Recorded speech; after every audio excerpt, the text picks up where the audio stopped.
Good morning, class 10th. Again I am here. We are going to continue with our first chapter, that was chemical reactions and equations. Till now we had discussed 4 types of chemical reaction, that was combination reaction, decomposition reaction, displacement reaction and double displacement reaction. Okay? A quick revision for that. What was combination? When 2 or more substances combine to form only one product, that was called combination. उसी का just opposite, what is decomposition? When a single substance split into 2 or more substances, that is called decomposition reaction. Decomposition was of 3 types, that was thermal decomposition, photochemical decomposition or electrodecomposition. Okay? After that we had discussed in the previous video about displacement and double displacement reaction. What was displacement? When a more reactive element displaces less reactive element from its salt solution is called displacement reaction. ठीक है? हमने example दिया था CuSO4 plus Fe gives out FeSO4 plus Cu. Then what is double displacement? When 2 compounds exchange their corresponding ions, or you can also write when 2 ionic compounds exchange their corresponding ions is called double displacement reaction. उसमें हमने 2 types discuss किए थे, that was neutralization reaction and precipitation reaction. ठीक है? Now we are going further with the types of chemical reaction, that is exothermic and endothermic reaction. Okay? Now what is exothermic? Exo word is made up of exit. Exit means, and thermal word means होता है heat. So what is the meaning of exothermic? Exothermic means the chemical reaction in which heat is evolved or the heat is released, that is called exothermic reaction. For example, when quicklime is calcium oxide. When quicklime is added to water, it forms slaked lime, which is also called calcium hydroxide, and releases heat. Okay? Similarly, when carbon is burned, carbon can be taken as koila. Okay? When we burn it in the presence of oxygen, it forms carbon dioxide and produces heat. Now the question can be asked, ma'am हमें कैसे पता चलेगा कि heat evolved हो रही है या absorb हो रही है? ठीक है, तो अगर किसी 2 चीजों को मिक्स करने से वो मिक्सचर हॉट हो रहा है, गर्म हो रहा है या उसमें हीट निकल रही है, that is called exothermic reaction. Chemical reaction में एक्सोथर्मिक रिएक्शन को रिप्रेजेंट करते हैं हम by writing plus heat on the product side. ठीक है, तो अगर किसी केमिकल रिएक्शन में प्रोडक्ट साइड पे प्लस हीट लिखा हुआ है, that means that is a type of exothermic reaction.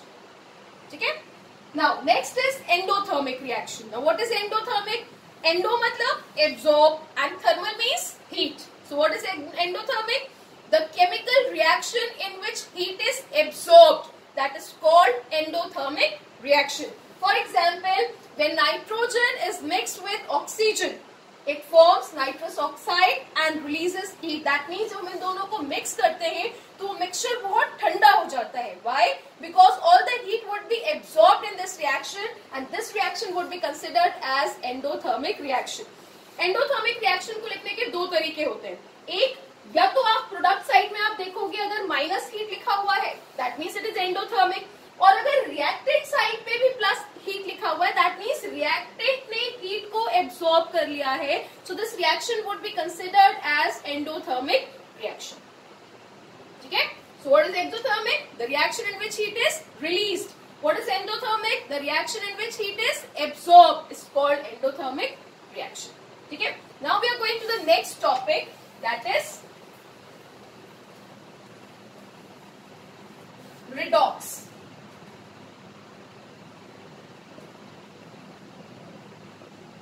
Redox reaction. Redox. Redox word actually बना है 2 वर्ड से, जहां पे red का मतलब होता है reduction. ठीक है, and the ox meaning is oxidation. That means redox word is made up of 2 words, that is reduction and oxidation. Now first, before discussing about redox, we'll discuss what is oxidation and what is reduction. So what is oxidation? Oxidation. That means oxide का add होना, and oxide means oxygen. So you can simply say that addition of oxygen or removal of hydrogen called oxidation. That means अगर किसी chemical reaction में oxygen add हो रही है या hydrogen remove हो रही है, that would be considered as oxidation reaction. For example, Zn plus H2SO4 gives out ZnSO4 plus H2. ठीक है, इसको देखने के लिए हम देखते हैं reactant and the product.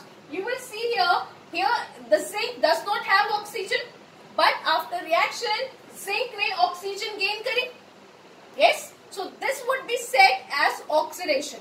कि उसने ऑक्सीजन को गेन किया, पहले उसके पास ऑक्सीजन नहीं थी, अब है.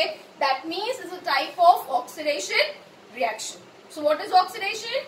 The addition of oxygen or removal of hydrogen is called oxidation reaction. ठीक है, इसी का just opposite होता है reduction. So what is reduction now? Removal of oxygen or addition of hydrogen is called reduction. ठीक है, इसमें क्या था, ऑक्सीडेशन में ऑक्सीजन ऐड हो रही थी, हाइड्रोजन रिमूव हो रहा था. इसमें ऑक्सीजन रिमूव होती है, हाइड्रोजन ऐड होता है, that is called reduction reaction.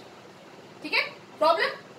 Now reduction का एग्जांपल इसी रिएक्शन में आप देख सकते हो. रिडक्शन का एग्जांपल भी, इसमें जिंक ने ऑक्सीजन गेन करी.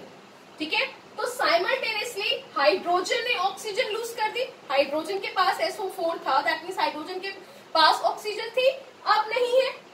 दैट मीन्स इस रिएक्शन में H2SO4 का रिडक्शन हो रहा है और जिंक का ऑक्सीडेशन हो रहा है. यस, कोई भी रिएक्शन अगर हम देखें, अगर किसी एक सब्सटेंस का ऑक्सीडेशन हो रहा होता है तो दूसरे सब्सटेंस का साइमल्टेनियसली रिडक्शन हो रहा होता है. ठीक है, तो what is meant by redox then? इस रिएक्शन को कहते हैं हम redox. That means a chemical reaction in which reduction and oxidation takes place simultaneously.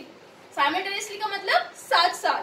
हर वो chemical reaction जिसमें oxidation और reduction साथ साथ हो रहा होता है, that is called redox reaction. ठीक है, what is redox again? The reaction in which oxidation and reduction takes place simultaneously is called redox reaction. ठीक है, अब इसमें दो टर्म्स यूज किए जाते हैं, oxidizing agent and reducing agent. LIC agent का काम क्या होता है? LIC देना, LIC सेल करना आपको. ठीक है, इसी तरह यहाँ पे ऑक्सीडाइजिंग एजेंट का मतलब है जो ऑक्सीजन दे रहा है दूसरे सब्सटेंस को, वो ऑक्सीडाइजिंग एजेंट होगा. ठीक है, और जो उसकी ऑक्सीजन ले रहा है वो रिड्यूसिंग एजेंट होगा. तो what is oxidizing agent? The substance which provide oxygen to other substance for their oxidation is called oxidizing agent. ठीक है, and the substance which takes oxygen from other substance and reduce the other substance, that is called reducing agent. तो इस reaction में zinc को oxygen किसने दी? H2SO4 ने.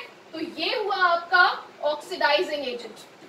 ठीक है, और उसकी ऑक्सीजन ली किसने और उसको रिड्यूस किसने किया? जिंक ने. तो ये हुआ आपका रिड्यूसिंग एजेंट. ठीक है, अदर लैंग्वेज में अगर सिंपल वर्ड्स में हम कहें तो उसको याद रखने के लिए एक पॉइंट याद रखना हमेशा कि जिस सब्सटेंस का ऑक्सीडेशन हो रहा होता है वो रिड्यूसिंग एजेंट होता है और जिसका रिडक्शन हो रहा होता है वो ऑक्सीडाइजिंग एजेंट होता है. ऑपोजिट होता है. क्यों? क्योंकि जिसका ऑक्सीडेशन हो रहा होता है वो दूसरे से ऑक्सीजन ले रहा है, तो जो दे रहा है वो ऑक्सीडाइजिंग एजेंट. ठीक है, और उसने उसकी ऑक्सीजन लेके उसको रिड्यूस कर दिया तो that will act as a reducing agent. ठीक है, that's all for today. Just try to understand this, practice for this. Rest we'll discuss in the next video. Thank you.